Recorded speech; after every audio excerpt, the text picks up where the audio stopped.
खरं तर मी हा देवळीकर जनतेचा विजय मानतो, हा सत्याचा विजय मानतो. कारण की ज्या पद्धतीचं राजकारण समाजकारण इथे गेल्या 35 वर्षांपासून चालू होतं, आज या ठिकाणी निवडणुका या जातीपाती धर्माच्या आधारावर न होता जनतेच्या नागरिकांच्या अडचणी समस्या आणि त्यांच्या मुद्द्यांवर झाला.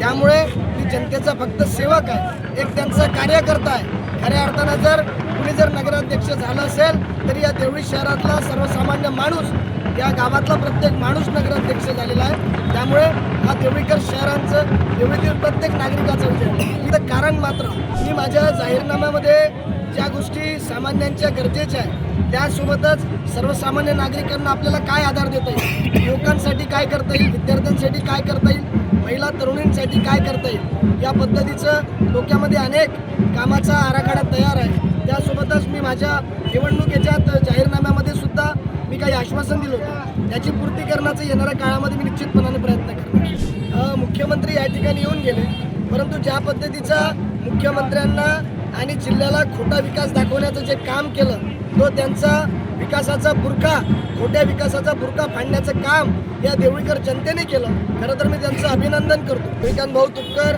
आणि माननीय बच्चूभाऊ कडू यांचे मी आभार मानतो की त्यांनी एक सर्वसामान्य कार्यकर्त्याला, लढणाऱ्या कार्यकर्त्याला बळ देण्याचं काम केलं. आपण बघितलं असेल की आमच्या मागं कुठली सत्ता नव्हती, पक्ष नव्हता, नेता नव्हता, परंतु बच्चूभाऊ कडू आणि रविकांत भाऊ तुपकर यांच्या रूपामध्ये या ठिकाणी आमच्यासारख्या जनसामान्यांसाठी लढणाऱ्या कार्यकर्त्याला बळ देण्यासाठी ते शेकडो किलोमीटरनी इथे आले आणि निश्चितपणे या विजयामध्ये त्यांचा सुद्धा मोलाचा वाटा.